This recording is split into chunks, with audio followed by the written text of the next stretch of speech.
Good evening and welcome to Poland Daily. I'm Nicholas Richardson and this is the news. Donald Tusk, President of the European Council, has given an interview with TVN24 in which he suggested that he is ready to return to Polish politics. At present, it is not clear what his role might be. His statement suggests that he is trying to build up tension in advance of the European parliamentary elections, after which his return is expected to be confirmed. Is Donald Tusk the knight in shining armour for whom the opposition eagerly awaits, or rather a dark knight for whom no one waits? I will not pretend that this is not my war, not my election, said the head of the European Council in her interview with Katarzyna Kolenda-Zaleska. I will not pretend to be impartial or neutral here, because it concerns me, my grandchildren, all of us, how Poland will look like in the future. Tusk stressed that the minimum will be constitutional order, the rule of law, honesty and transparency of those who govern, a strong position of Poland in Europe rather than outside or next to Europe. The politicians of the ruling party point out the hypocrisy of the former prime minister. It is worth recalling that Prime Minister Donald Tusk, as Prime Minister of the former Polish government for 7 years, has been the godfather of all scandals for all those years. Tusk, who is trying to create the moral authority of the opposition, appealed for unity to the groups that form it. Donald Tusk first of all supports the democratic opposition and hopes that the democratic opposition will win. Władysław Kosiniak-Kamysz does not believe in the figure of Donald Tusk as a knight on a white horse. I do not believe in a knight on a white horse. We will not wait with longing anymore, because you have to roll up your sleeves and win the election yourself. The former prime minister also did not deny that he will take part in the presidential election. He said, however, that a new party is not needed today. According to political commentators, Tusk is preparing the ground for a return to domestic politics. Grzegorz Schetyna might be the one who should worry about his next step more than Jarosław Kaczyński. The last task that Tusk has received from his bosses in Brussels is to create a split in Poland, but his legs may get tangled. It's like eating two frogs. Firstly, he wants to remove law and justice from power, and secondly, to destroy Grzegorz Schetyna, the leader of his own opposition party. Is he going to succeed in eating those two frogs, or is it going to end badly for him? Mr. Tusk's term of office as the head of the European Council ends in December 2019. There are many indications that the father of the Civic Platform Party will make the final decisions on his political future after the elections to the European Parliament in May. According to the Warsaw Prosecutor's Office, Roman Giertych and Jacek Dubois, the lawyers for the Austrian businessman Gerald Bergfellner, have been trying to slow down the investigation of his allegations against the leader of the Law and Justice Party, Jarosław Kaczyński. The Austrian businessman has accused the party leader of fraud in relation to services provided by Bergfellner in connection with a proposed real estate development in Warsaw. The actions of the plenipotentiaries indicate that they aren't keen on executing procedural steps. In terms of other concerns regarding the Warsaw prosecution, so far no complaints have been filed, either by the notifier in question or his plenipotentiaries, against the prosecution's operations. It must be stressed that in accordance with Article 302, Section 2 of the Code of Criminal Procedure, the plaintiff and his associates have the right to issue a complaint against the procedures of the prosecution. At the moment, the proceeding is ongoing. We hope the remaining actions will soon be cleared. After this part of the proceedings is concluded, the prosecutor will decide about the forthcoming stages of the proceedings. After a debate lasting several hours, the Polish Sejm yesterday rejected an opposition motion to remove the Minister of Justice, Zbigniew Ziobro. The motion was defeated by a majority of 56 votes, with 177 votes for and 233 votes against. 23 MPs abstained. The Prime Minister of Poland, Mateusz Morawiecki, defended Mr. Ziobro. The Polish Sejm rejected the opposition's motion to remove the Minister of Justice Zbigniew Ziobro. The voting came after an intense discussion. Opposition politicians fired a lot of accusations at Mr. Ziobro. They said that the Minister of Justice destroyed the justice system and that he will have to take responsibility for his actions in front of the State Tribunal. The Minister of Justice responded to these allegations. He said that they were untrue. The Prime Minister of Poland, Mateusz Morawiecki, also defended Ziobro. He thanked the minister for his actions and introduced reforms. He was also trying to convince other MPs to vote against the motion filed by the opposition. Nie byłoby obecnej atmosfery, There wouldn't be an atmosphere like the one we have right now. There wouldn't be any acts of hatred. It is the result of lack of impunity created by the prosecutor's office, and Mr. Zbigniew Ziobro has full power under the prosecutor's office. He's the one who takes full responsibility for every single mistake. On może wydać wiążące polecenie każdemu prokuratorowi. Liczba wyroków skazujących na bezwzględne pozbawienie. The amount of sentences concerning complete deprivation of liberty in relation to the opposition term of office, 138% increase. The European Commission's report indicates that the VAT tax gap decreases and the amount of taxes increases because of actions like the ones mentioned. Podatków liczona już w miliardach każdego roku. Polska była krajem, gdzie strach przestępców. Poland used to be a country where criminals' fear of the justice system was much smaller than ordinary people's fear of criminals. All this changed during our term of office. Poles stopped fearing criminals. The safety has increased for many citizens. This is our duty. This is indeed the biggest reform of the justice system. The citizens wanted a big reform of the justice system, and we are trying to fulfill those wishes. Thank you so much for your service, Mr. Ziobro. Nic złego, to jest nasz obowiązek. Z całą pewnością wymiar sprawiedliwości powinien łączyć, a The nie justice dzielić. system should connect, not divide. It should be above political division, especially here, where everyone is responsible for law creation.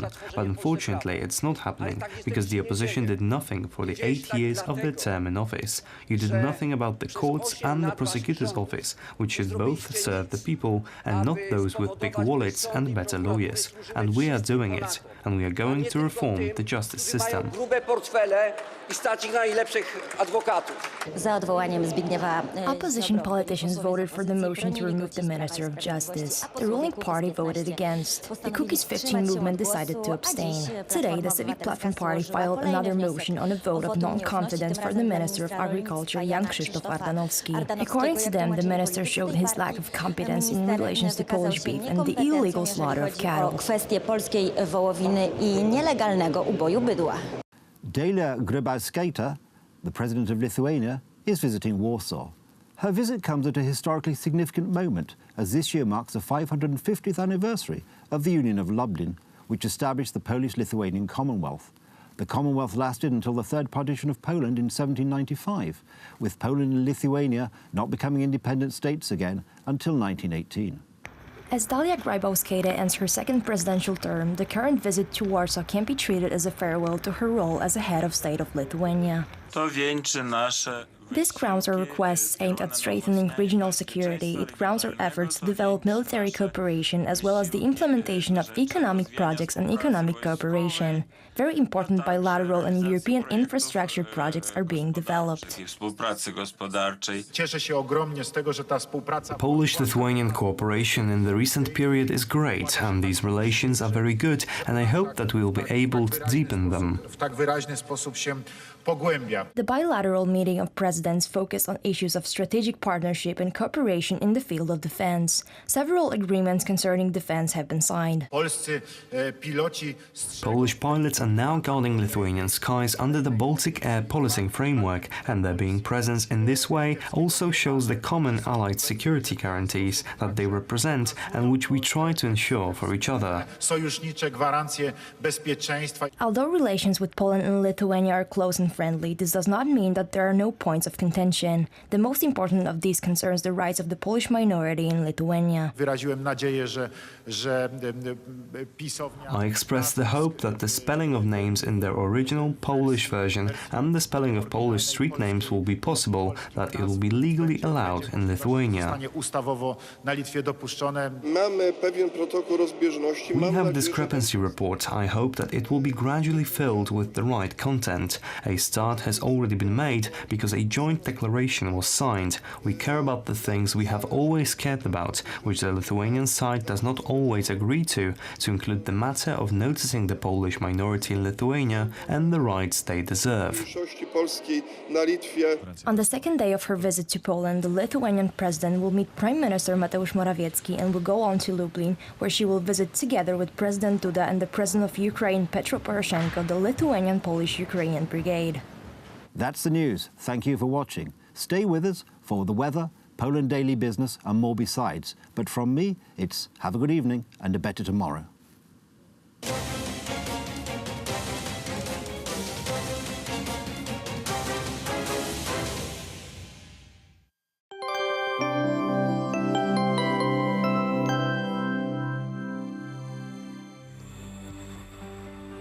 Welcome to Poland Daily Weather. Let's take a look at the forecast for tonight. Warm night on the west, but on the east temperature will drop to -2 degrees in Białystok. The highest temperatures will appear in Szczecin, 5 degrees. Some snowfall is expected around Olsztyn. And now over to tomorrow. Sunny weather in most regions, more snowfall on the south and in central Poland. The temperature will range from -2 degrees in the northeast to 5 in Szczecin. Let's see the forecast for the following 3 days. Saturday will be sunny day with maximum 3 degrees in the northwest and a minimum -3 degrees in Rzeszów. On Sunday, temperature will increase to 5 degrees on the west. Snow with rain will appear in Białystok. On Monday, temperature will rise to 7 degrees on the southwest. Alternating sunny and snowy weather across the country. There will be the high pressure. Thank you for watching and goodbye.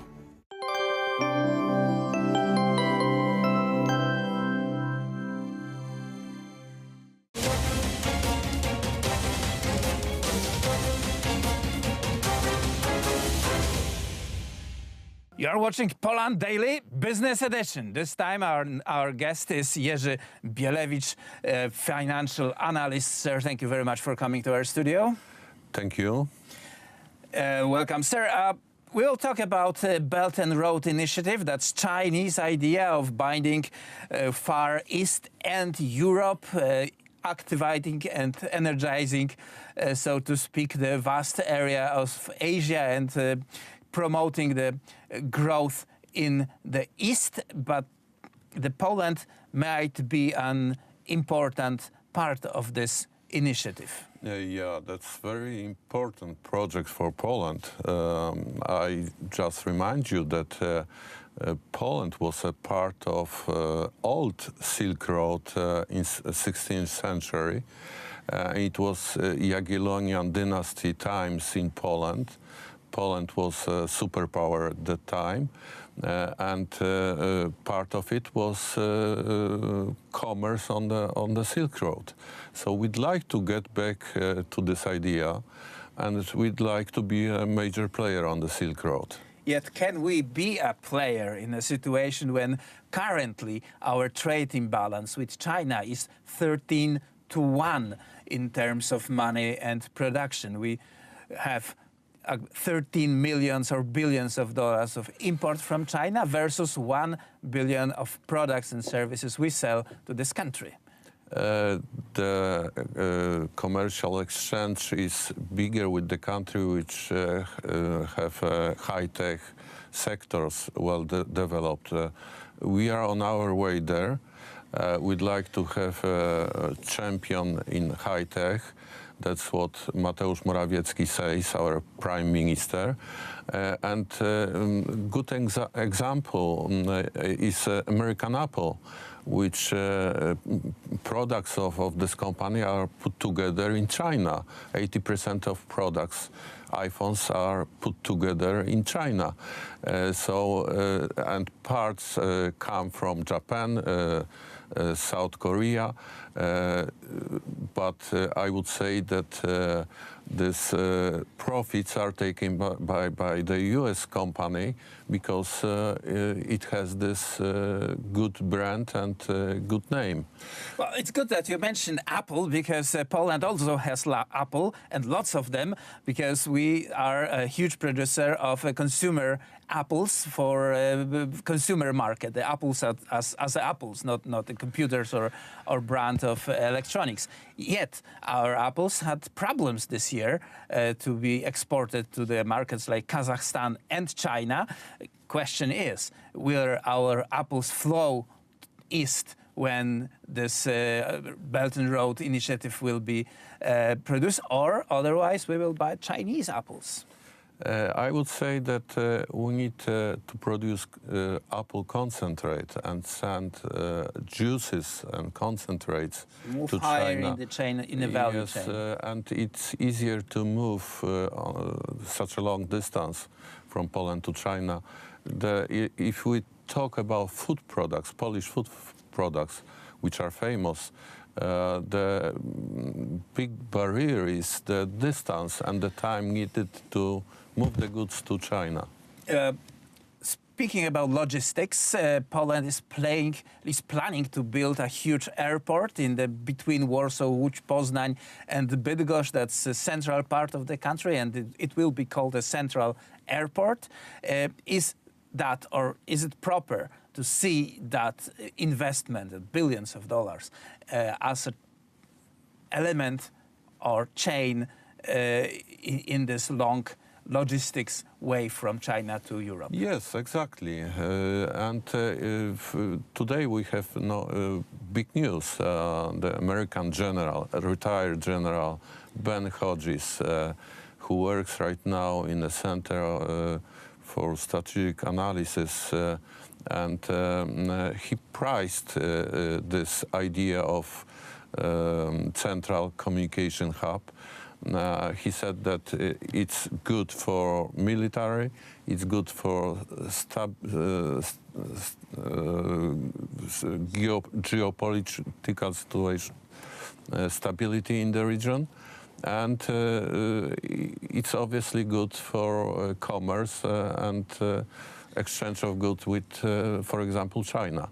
So it's a big news for us that strategic minds in the U.S. support the idea of central communication hub, which would consist of not only airport but railways, speedways. So it's a huge project which would stimulate Polish economy a great deal. We will definitely talk more about this project because it's a huge infrastructural project that may change the conditions of the central and northern Poland in terms of economical development. And hopefully next time we will talk also about this with Jerzy Bielewicz. Thank you very much, sir, for participation in our show. And this was Poland Daily Business Edition. Please see us next time.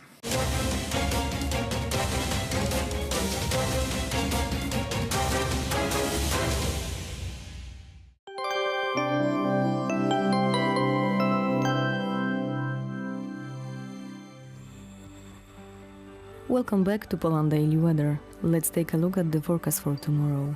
Sunny weather in most regions, more snowfall on the south and in central Poland. The temperatures will range from -2 degrees in the northeast to 5 in Szczecin. And now let's see tomorrow's forecast for our continent.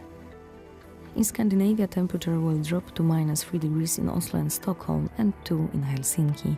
Central Eastern Europe will see a lot of rain, including in Prague, Zagreb, Bucharest and Sofia. There the temperature will range from 6 to 13 degrees. Sunny weather and 16 degrees in Rome, while Madrid and Lisbon will enjoy the highest temperature, 18 degrees. Thank you for watching and goodbye.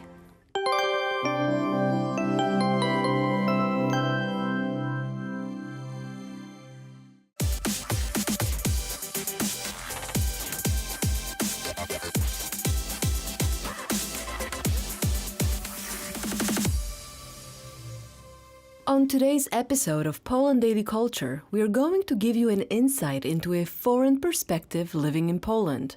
We will be exploring their experiences and how they have absorbed certain aspects of the culture. Welcome to Poland Daily Culture. On today's episode, we're here at Dom Polski on Belwederska in Warsaw. I'm joined today by actually a member of the Poland Daily team, Adam Starzyński. Adam, welcome to the show. It's a pleasure being here. Fantastic. So we're going to be discussing a little bit about Polish culture itself and how it's contrasting with where you were raised, which was in Sweden. It's quite different, I have to say. Even though I was raised on the other side of the Baltic Sea in Malmö, in the south of Sweden, the changes are quite drastic. Much of it, I would say, because of the Iron Curtain. For a long time, Poland was stuck behind the Iron Curtain, and the people that were born and raised here, they had very different problems than people that were raised in Western Europe, such as myself. So once I came back here 5 years ago, I started noticing these small differences. Something that in Sweden would be considered a major problem, here would be just a small obstacle on the way. So the mentality is very different. Then we also have The other change is that Swedes, they belong to the Germanic language family, and even if language families don't always have their own cultural sphere, but I have a feeling that countries such as Norway, Sweden, Denmark, Austria, Germany, the Netherlands, to a certain degree England too, they share many traits. While Poles, they share many traits with other Slavic people. Whether or not they want to admit it, we have a lot in common with the East Slavic people in Russia, in Ukraine, and Belarus, but especially with the West Slavic people.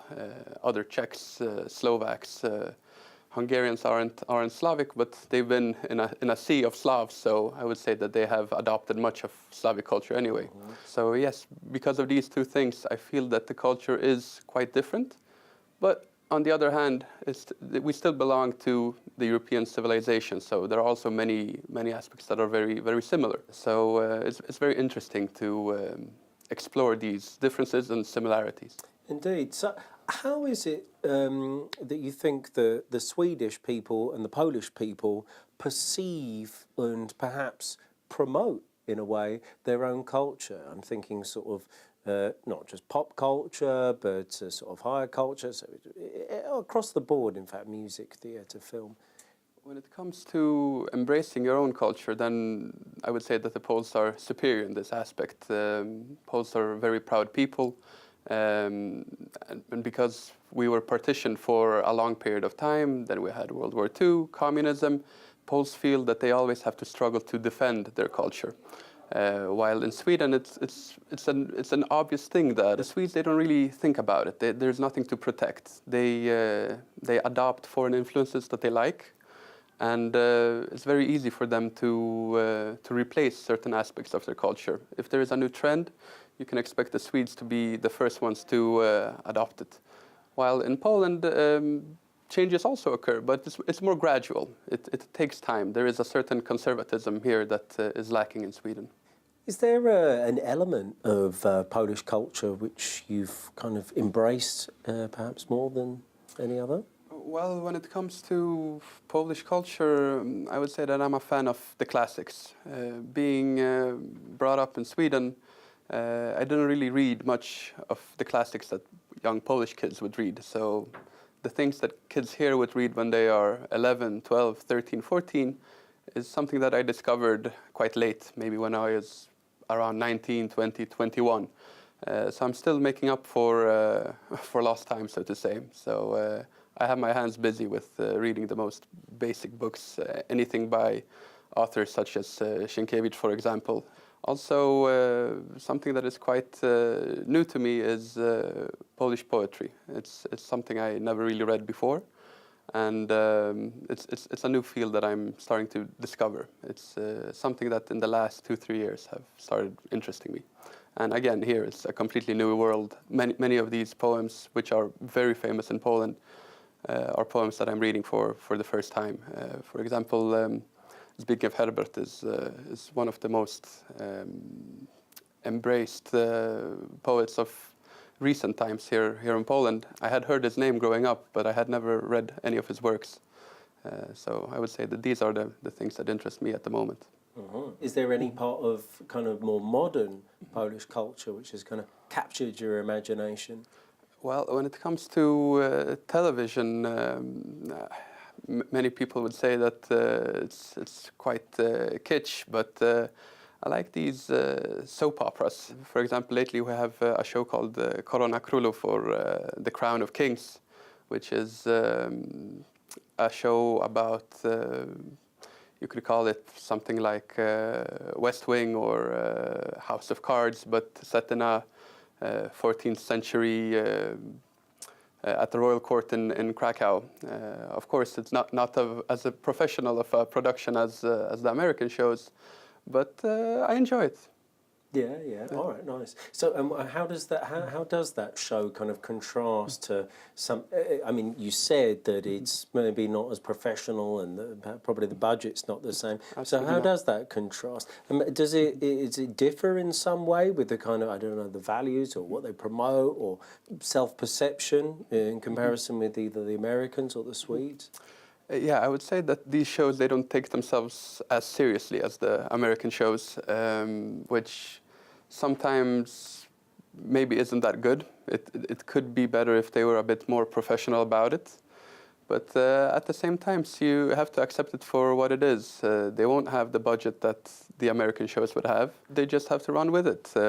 Of course, a show like that is being mass-produced. They are, I don't know how many episodes a year they are shooting, but it must be in the hundreds. So it's hard to get a fantastic product out of it. But at the same time, it's set in medieval times, and for me, whether it's Game of Thrones or a show like this, anything that is old, anything that is before the 21st or 20th century is something that I'm likely to embrace, whether it's something from Roman times or medieval times or even the early modern period.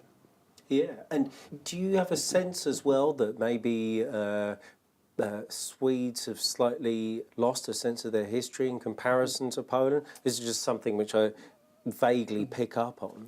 Yeah, this is actually a problem. The Swedes used to have a lot of good books about the 17th century, the 18th century. There were many Swedish writers that were very engaged in those topics. A famous topic would be, for example, the Swedes that went to America at the end of the 19th century. There was a famous writer, Wilhelm Moberg, who wrote a book called The Emigrants. This is something that today in Sweden you rarely see. Almost all Swedish TV shows or books are written about contemporary times. They don't really focus on the things of the past, and they don't really contemplate how much life has changed. Many people might not know it, but Sweden used to be a quite poor country. Today they are one of the richest countries in the world. But this has happened in the last 3 or 4 generations. At the end of the 19th century, Swedes emigrated to the US because there was still famine in Sweden. They were given foreign aid from a country as Argentina, which actually used to be one of the richer countries in the world in that period of time. So the roles have completely changed, and I feel that Swedes, they don't really think about it that much. They take it for granted. Because of their poor historical memory, they risk losing it.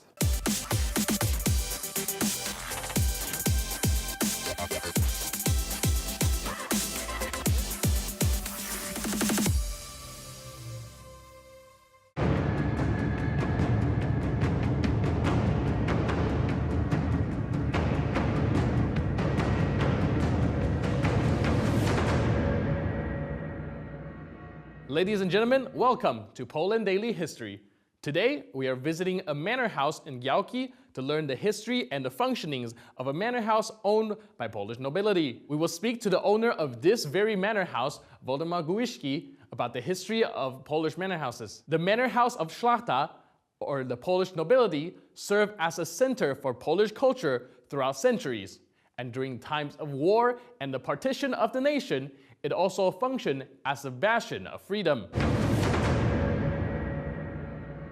The Polish manor house can be compared to a type of estate, almost like a company of sorts.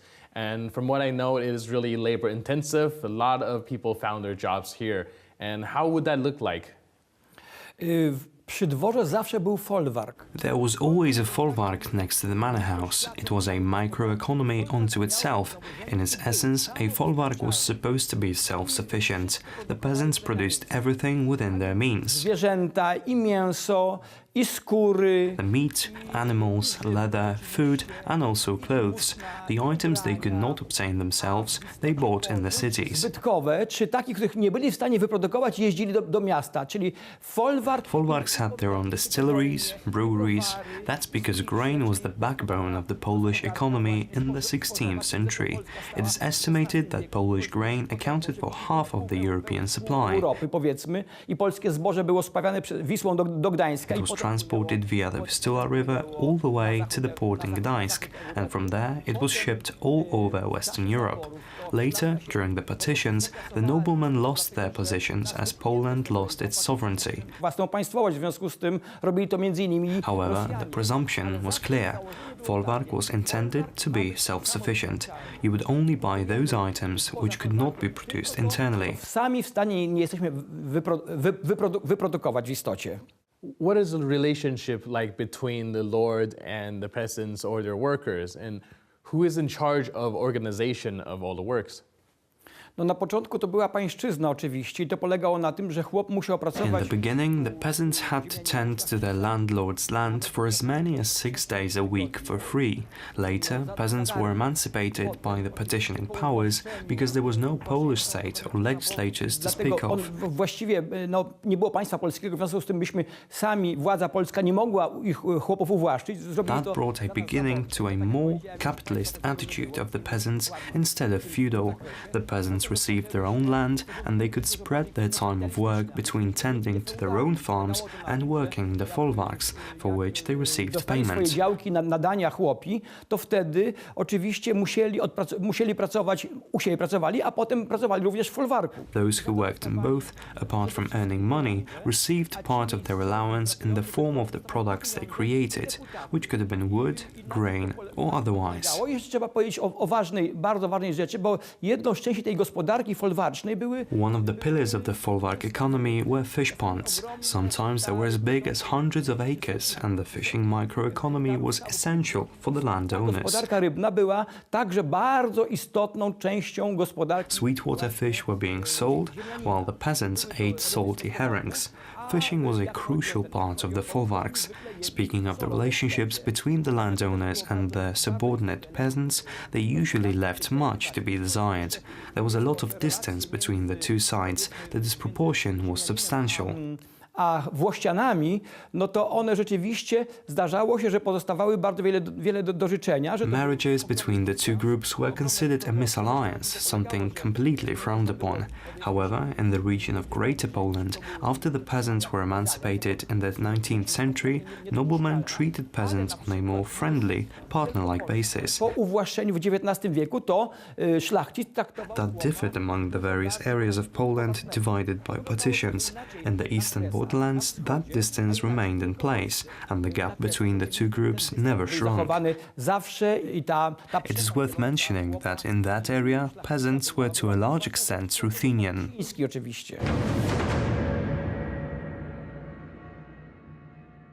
Next up, we will talk with the historian Krzysztof Jabłonka about how the economy of a Polish manor house would function. We will also find out how the relations between the nobles in the manor house and the peasants working for them were shaped.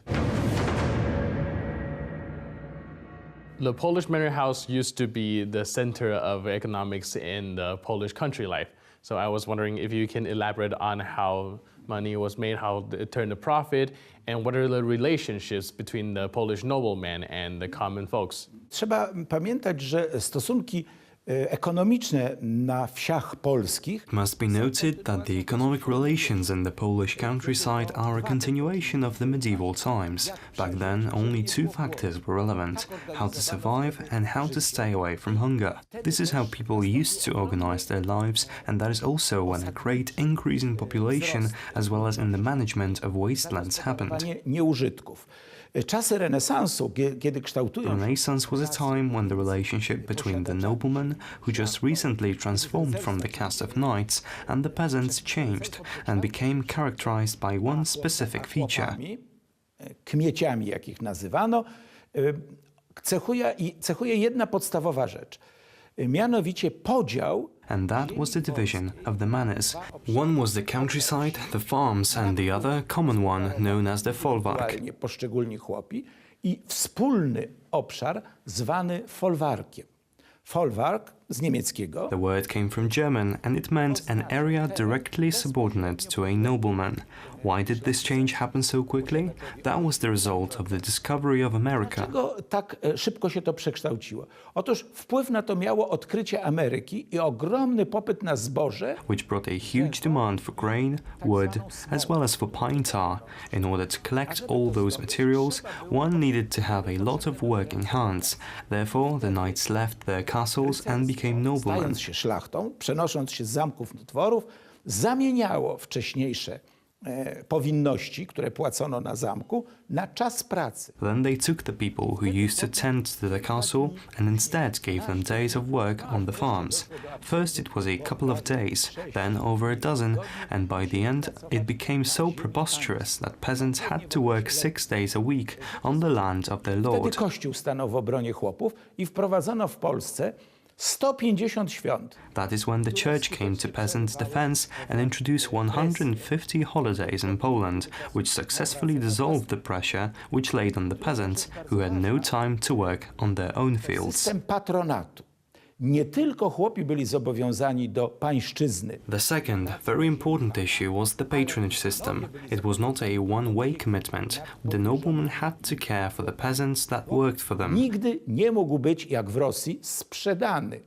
Taki kontrakt był z istoty nieważny. Unlike in Russia, a Polish peasant could never be sold. Such a contract was extremely important. Sometimes when the land that a peasant was working on was being sold, the house in which he lived was moved so that the family would remain there. That was called patronage and it protected peasants from hunger. Chronił lud wieśniaczy na wypadek głodu. Wtedy szlachcic musiał sięgnąć do własnej kiesy. In case of famine or fire, a nobleman had to provide food and shelter. It was sort of an insurance. Even in cases of plagues and diseases, the treatment and necessary medication was provided by the manor house. Leczenie i wszystkie środki na to potrzebne wydawane były z dworu. Dwór. The manor house was the insurance. Woe was to the villages that did not have one. When that was the case, the village chiefs would manage the folwarks. Zarządców dworu. The tradition of Polish manor houses have seen a revival after the fall of communism. Hopefully, more and more of these amazing estates will be repaired and rebuilt back to its glorious days. That's it for today. I'm your host, Benjamin Lee. I'll see you next time on Poland Daily History.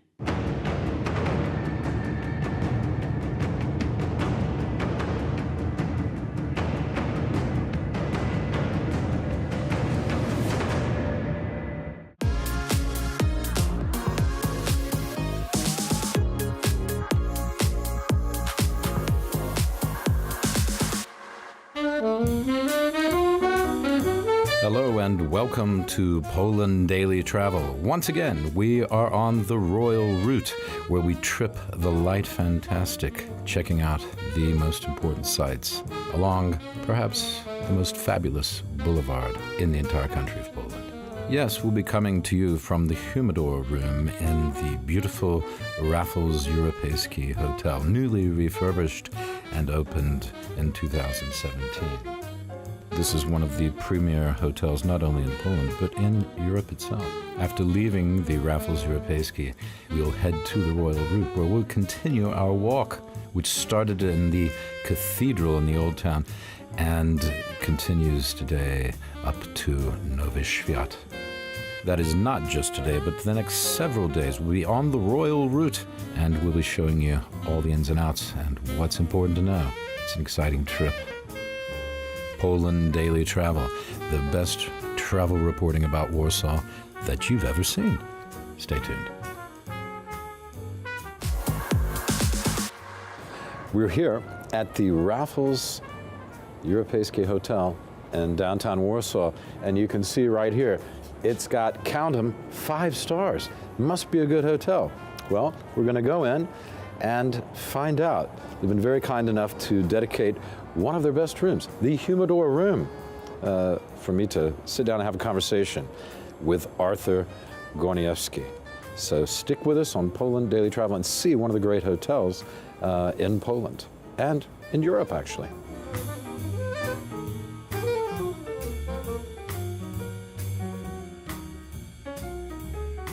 We're here in the beautiful hotel, Raffles Hotel Europejski in Warsaw. I'm talking to Artur Górniewski, guide and man about town. Who knows what he doesn't know about Warsaw isn't worth knowing, I'm starting to think. He's a smart guy. He's going to tell us a lot more today. Artur, this hotel has a pretty interesting history. It opened in 1857. Isn't that right? A year before. Yeah.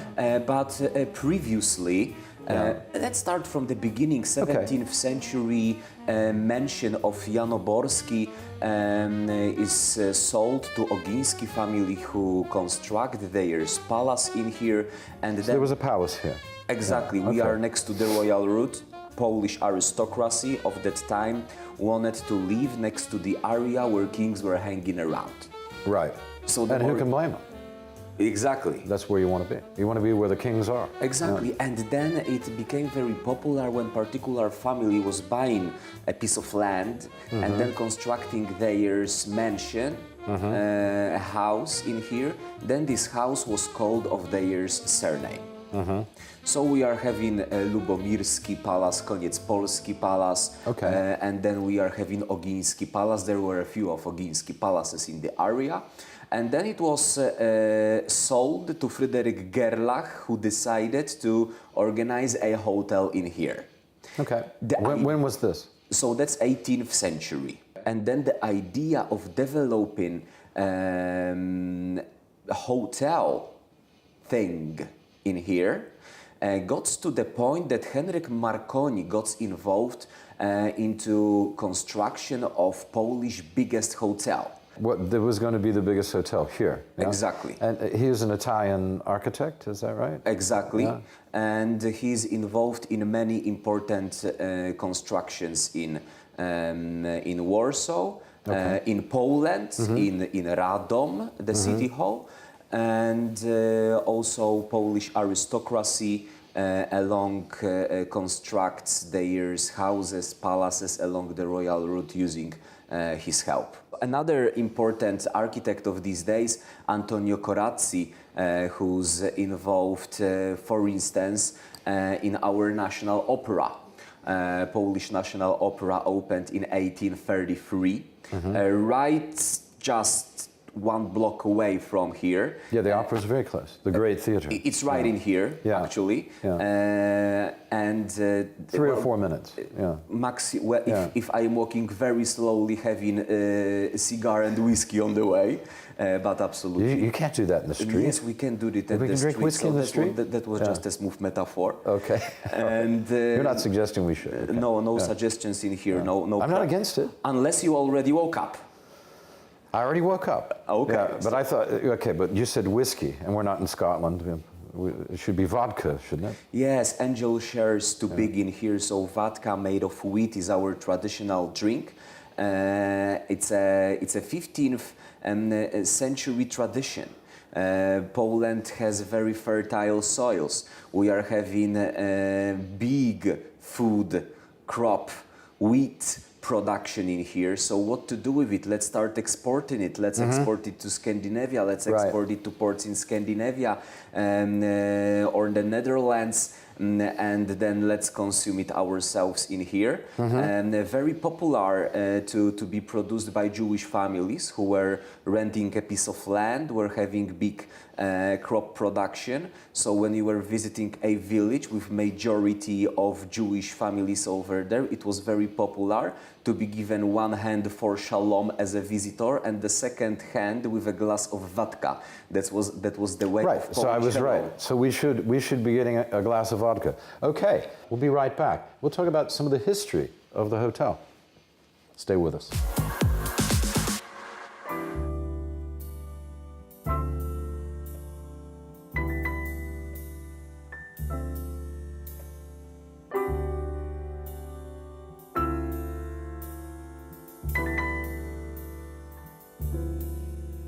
Hi everybody, we're back with Poland Daily Travel, another exciting edition. We're here in the Raffles Europejski Hotel in beautiful downtown Warsaw with my colleague and friend Artur Górniewski. What he doesn't know about Warsaw is not worth knowing. Isn't that right, Artur? Isn't that? I feel that sounded like Larry King or something. Right? Well, let's refer to Larry Polish, King impression. Let's refer to Polish poets of these days when this hotel was actually constructed, because we are talking about the moments when Poland was not on the maps. So you get to know 1856. Okay, Europejski Hotel is opened in Warsaw, so Poland, right? Yeah, Poland didn't exist as Poland. It was divided between Russians and Prussians and well, I guess they Austrian Empire and Austrians. Yeah. So Polish culture survives thanks to Polish mothers who were taking care of Polish language when Polish men were fighting for another armies. Right. Okay. The Polish men were away, and the women protecting the culture at home. Yeah. Then we are having talk about feminism. That's early feminism, isn't well, World War I is about to come, yeah. And all over the world we are having same situation. Men are going out to fight, right. And then women are taking over their duties. Mm-hmm. And this is a moment when women started to dress up in a similar way as men, and also started to have similar business positions as men. And that's why Coco Chanel starts to be very popular in France. Well, this is the 1920s now. So right after World War I. After World War I. Also, yeah. And the interwar period. In the interwar period, there was this very popular thing that women were dressing up using ties, trousers and shirts that was totally unacceptable before. Well, this was a European-wide and American phenomenon. The so-called flappers and also Marlene Dietrich made this famous as a style, didn't she? And, exactly. And Garbo, I believe, Greta Garbo. If you go back and look at they were two big examples of this. Yeah. Pola Negri, the great Polish actress in Hollywood. Apolonia Chałubiec. Yeah, exactly. Lady born in Polish kingdom. In the area that was not Poland at that time. She emigrated to the US and became a movie star, which that was also very important for us, for Poland. So hey, there are Polish people known across the seas, and then Poland should get back the independence, President Wilson says. Poland should get back the independence one day. It's one of his points, marked on the famous list of President Wilson, that one day Poland must get back the independence. And it's one of his 14 points. Exactly. Right? Yeah, exactly. 14 points. But I think, isn't it true that Marlene Dietrich stayed in this hotel? Yes, it is. During the 20s, and probably Pola Negri did too, if she ever visited. I mean, this was a focal point of the interwar period, this hotel. The place. That's its heyday, isn't it? And in between World War I and World War II, when Poland came back on the track that it was taken in the 14th, 15th, 16th, 17th, 18th centuries, then Europejski Hotel was the famous spot. Everyone wanted to hang out in here. Everyone wanted to come to local restaurant. Everyone wanted just to be in here, and just as nowadays. To be seen. Exactly. Do you think it's like that now again? It's come back? People want to come here to be seen? So since the summer, when you saw the crowd outside hotel, this is what Warsawians and Polish people were waiting for. So when this hotel is recovered and once again on the 5-star map of Polish hotel business, then we are having people who just want to spend some time in here. And that's why we are also so thankful to the management of Raffles Hotel that let us come in here and sit and have our time and a conversation. Yeah, it's extremely nice of them. Yeah, I'm very happy that they would let us come in. We'll go and look around a bit later at the hotel. Okay, this is Poland Daily Travel.